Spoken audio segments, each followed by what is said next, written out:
Bonjour, dans cette vidéo, je vais vous montrer comment créer une image Docker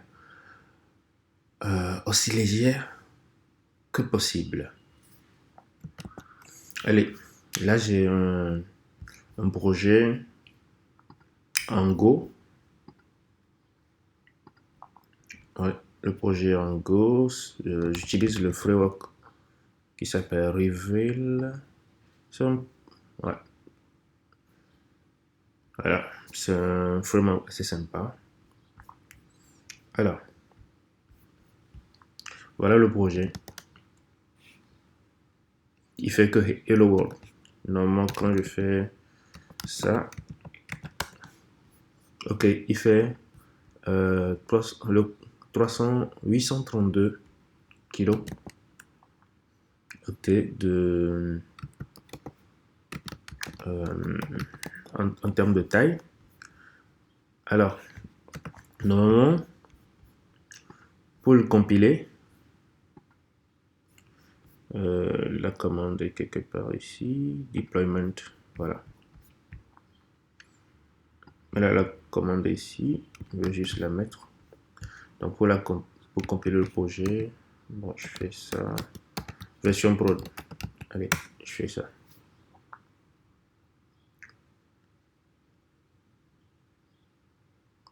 Ok. Ben, je fais plutôt build.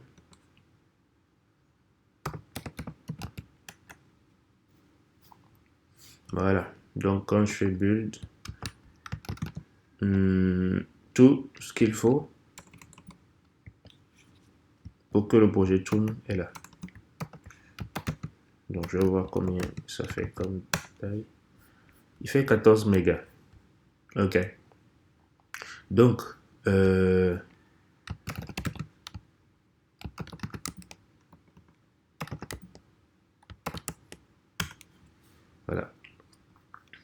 Il fait 14 mégas. Donc, si je reprends une image Docker de base Golan, je mets les dépendances. J'ai besoin de Reveal, j'ai besoin de sa commande. Si je crée un dossier, j'ajoute le code dedans et je lance la même commande. Reveal, build, app, prod. C'est ce que j'ai tapé ici. C'est ce que j'ai tapé là. Et après, ben, c'est une image qui doit pouvoir tourner. Si je fais la même chose, le Docker, build, moitié, je l'appelle image. Voilà. Bon, j'utilise le Docker file là. Celui-là. Il me reste le contexte. Alors, c'est F et non T. Voilà. Quand je fais ça,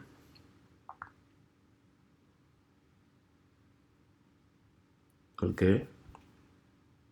l'image est là. On fait Docker image.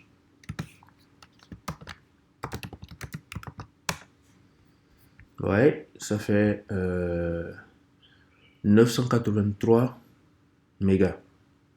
C'est quand même gros pour une image. Donc, je peux le démarrer, c'est pas un problème, ça va marcher. Docker run. Je l'appelle image 1. Je fais moins rm moins p. Donc, le port c'est 9000.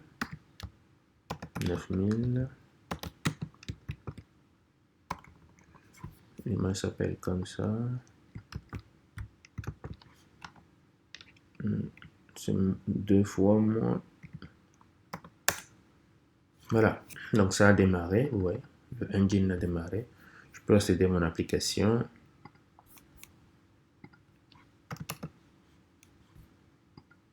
Voilà. It's work. Ok. Mais comme je vous l'avais dit, c'est vraiment pas efficace. Elle ne veut pas me laisser la main.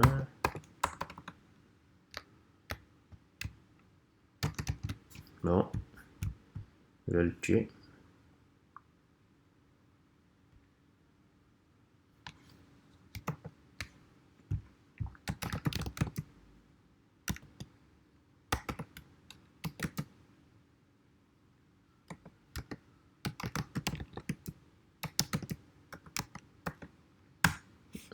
Moins Q.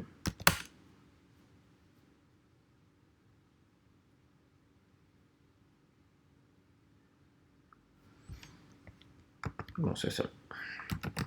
Voilà, j'ai arrêté. Donc, c'est vraiment pas efficace. La taille, voilà, ça fait ça.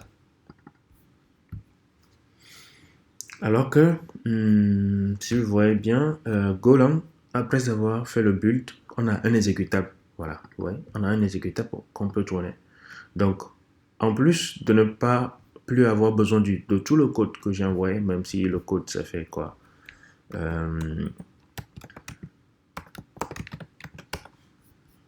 si le code fait 21 mégas, je l'enlève pour gagner un peu. Voilà.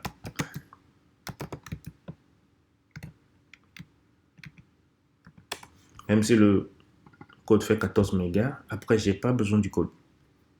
C'est là où il faut commencer par optimiser les choses. Et pour optimiser, on peut partir sur du multi-build. Voilà. Allez, je mets le lien dans la description. Docker multi-stage build. Voilà. Ouais, c'est dans la documentation de Docker. Ouais, le multi-stage build vous permet de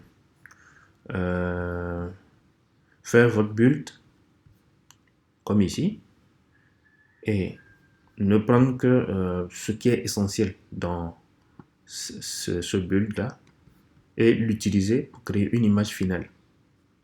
Donc concrètement, chez moi, quand je fais le build, j'ai le dossier prod qui se crée. Donc ce que je vais faire, je vais prendre que le dossier prod et tout le reste, l'environnement Golang, les sources de l'application, ben, je ne les prends pas. Donc c'est ce que je fais dans cette image là. Ici, je remets les mêmes étapes. Les mêmes étapes sont là. Je fais le build et je m'arrête là. Je fais le build, je m'arrête là. Je ne démarre plus l'image, mais je viens dans la seconde étape et je récupère que ce dont j'ai besoin. Je récupère que ça, le slash go. Parce que quand je fais le build, mon application, voilà, vient dans ça, ici. Donc, comme ici, ouais, l'application est là. Quand je fais le build, ça va dans prod, ça fait slash go prod. Ouais, un peu parce que là, je suis dans le répertoire. Bon, j'aurais pu directement faire ça. Go. J'aurais pu faire ça. J'aurais pu faire ça. Go, prod, run. Donc ici, je fais que copier le dossier Go. Parce que ici, ce step, je l'ai appelé, je l'ai tagué builder. Donc ici, je dis, allez, on copie depuis builder le dossier slash go. Et dans slash go, ben, j'ai prod run, comme ici. Donc je ramène ça dans slash go. Voilà. Donc les étapes là, pour démarrer l'image, c'est ce que j'exécute ici. Voilà. Alors, une chose aussi, je peux prendre CentOS comme image de base là-bas.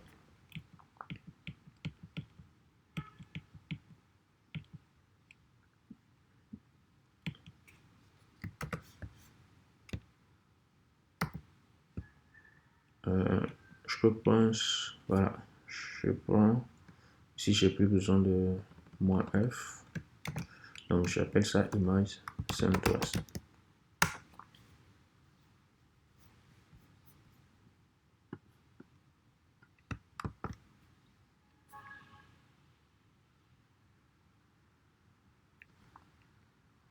Ok, je fais les deux steps. Ah, off. Allez, je suis dans CentOS, j'ai pas cette commande.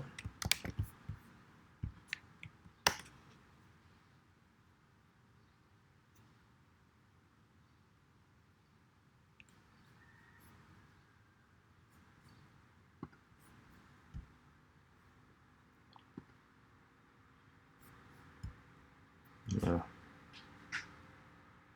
Ok, l'image de CentOS est créée. Tout à l'heure, j'avais quoi 900 mégas. Qu'est-ce qu'on a maintenant?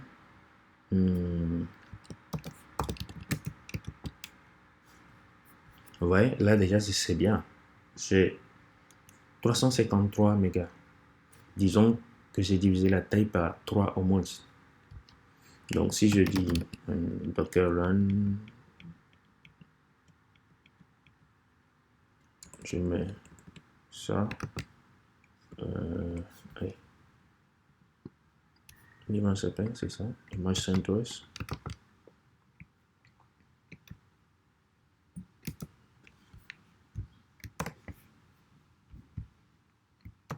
Donc, je fais quelque chose comme ça.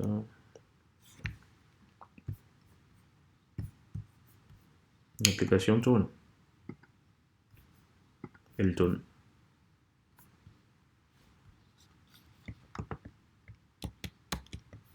Allez, il va falloir que je l'arrête encore.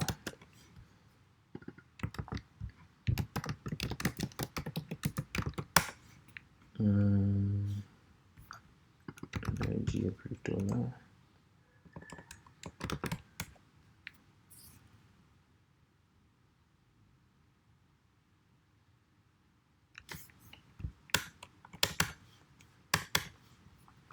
Voilà. Donc, on est passé à 300 mégas. Si je prends du Ubuntu, Ubuntu,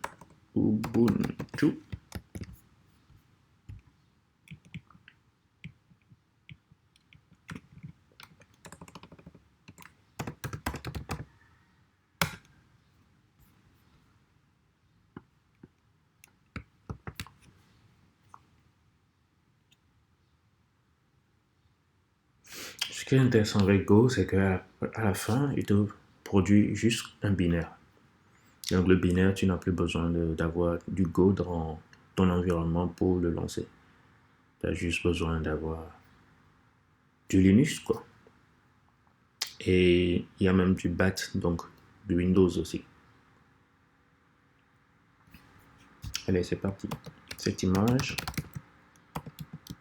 fait quoi comme taille? 180. C'est encore...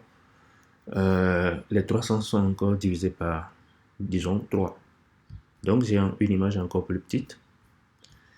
Et le Graal, c'est d'utiliser, comme on n'a qu'un exécutable, d'utiliser BusyBoss. BusyBoss ou Alpine. Alpine, voilà. Alpine.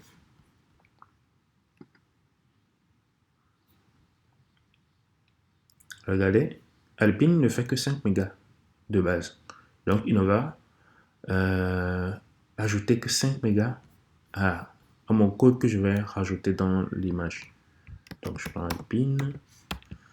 Alors, je me suis rendu compte qu'il faut faire installer ce package là pour que ça passe. Donc, image Alpine.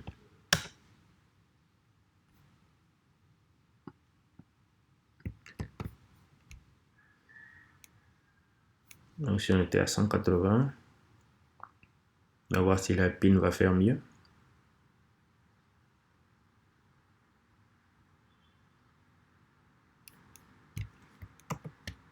Donc Donc l'Alpine se comporte comme un Ubuntu d'habitude.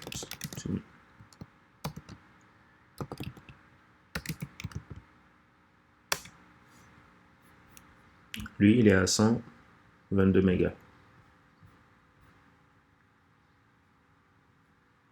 Il est à 122 mégas. Oui, c'est parce que le dossier, si ma mémoire est bonne, faisait 100 et quelques mégas. Donc, vous voyez, de 900,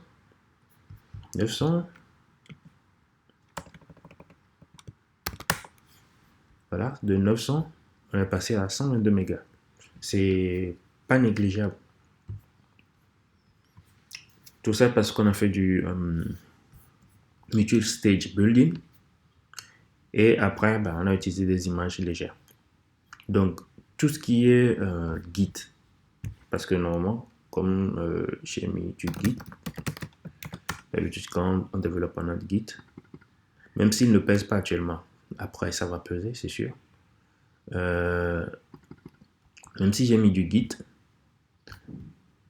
mon code qui est là et tout, ils vont tous rester là. Ils vont rester dans ce step. Je ne prends que ce dont j'ai besoin. Si je suis en... Les langages où c'est un peu compilé, c'est plus intéressant. Si je suis en Java, par exemple, j'aurais eu ici que mon jar. Si j'ai mon jar, c'est fini. J'amène mon jar ici. Bon, c'est les deux exemples que je peux donner. Maintenant, ce que vous pouvez faire aussi, si vous ne voulez pas faire multistage et que vous envoyez quand même votre code dans un environnement où vous avez vos librairies et tout le reste, pensez quand même à utiliser le Docker ignore. C'est comme un git ignore. Docker ignore. C'est comme un git ignore et vous pouvez mettre tout ce que vous voulez pas dedans. Par exemple, allez. Bon. Je fais ça. Je quitte. Allez. Oh. Voilà, c'est parti. Je démarre la première image. Ouais. Je démarre la première image. On va rentrer dedans. Ça, c'est le build. Ouais, ça, c'est le run.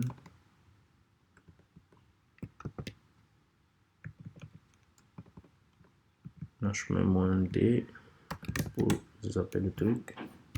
Allez, on rentre dans l'image.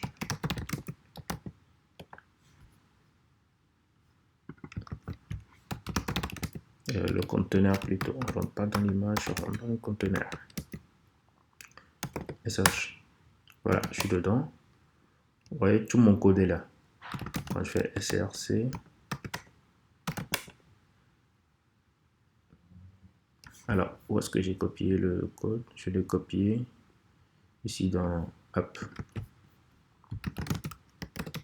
Ouais, tout mon code est là. Je fais ls-la. Ouais, le point Git est là. Voilà, les tests sont là. Les tests, j'en ai pas besoin. J'avais aussi celui-là qui est là. C'est pas normal. Donc, si je prends le git ignore, par exemple, disons que voilà, je fais ça. Je refais ça pour qu'il y ait l'autre fichier. Le package, c'est le package.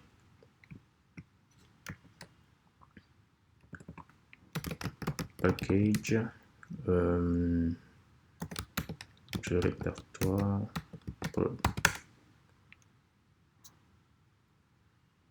Voilà. Donc il est là. Ça, j'en ai pas besoin.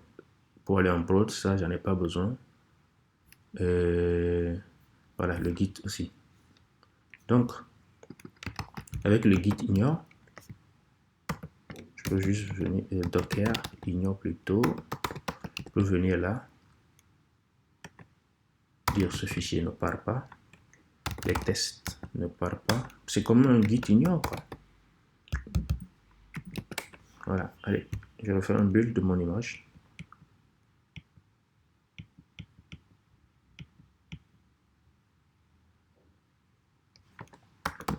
F docker ouais.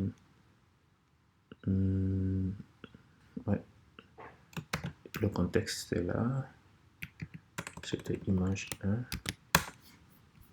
Voilà, en attendant,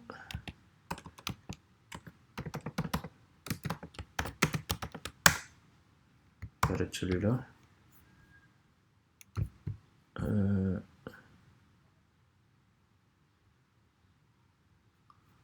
Ok, on est tu exécute. Ah, voilà, vous voyez, le test n'est pas parti. Vous voyez, le test n'est pas parti. Il voulait exécuter les tests.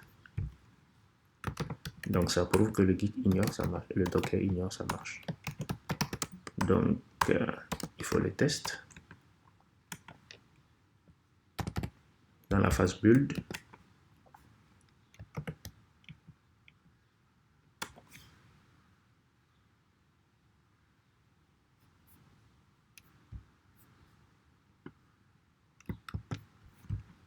Voilà. On rappelle le Docker run. Voilà, c'est bon.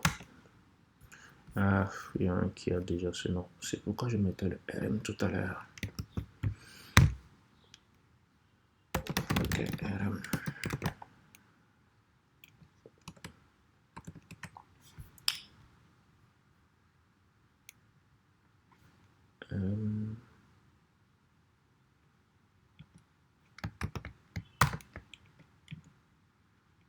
Bon, voilà, c'est fait.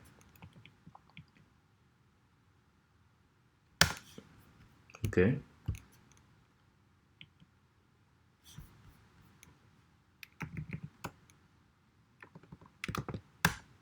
Ok, si on retourne dedans et qu'on revient là où on a copié notre code source, ls, j'ai ça. Vous voyez, j'ai pas le fichier, celui-là, alors que j'ai tout copié là et j'ai pas le fichier, c'est ici à droite. Ouais, j'ai pas le point git aussi, j'ai que le point git ignore. Donc voilà les méthodes que vous pouvez utiliser pour optimiser la taille de vos images. Vous avez en premier lieu le Docker ignore pour ignorer tous les fichiers dont vous n'avez pas besoin dans l'image. Surtout le point git parce que au fur des commits, ça prend de l'espace. Et une chose intéressante aussi, c'est de faire du multi-stage building. Tout ce que vous avez à faire comme build, vous le faites en haut. Et après, vous prenez ce dont vous avez besoin dans la seconde étape pour construire votre image. Donc, vous pouvez faire plusieurs étapes si vous avez besoin de plein d'étapes pour builder votre image finale. Donc, voilà pour cette vidéo. Et, souscrivez à la chaîne pour être notifié des nouvelles vidéos. Bye.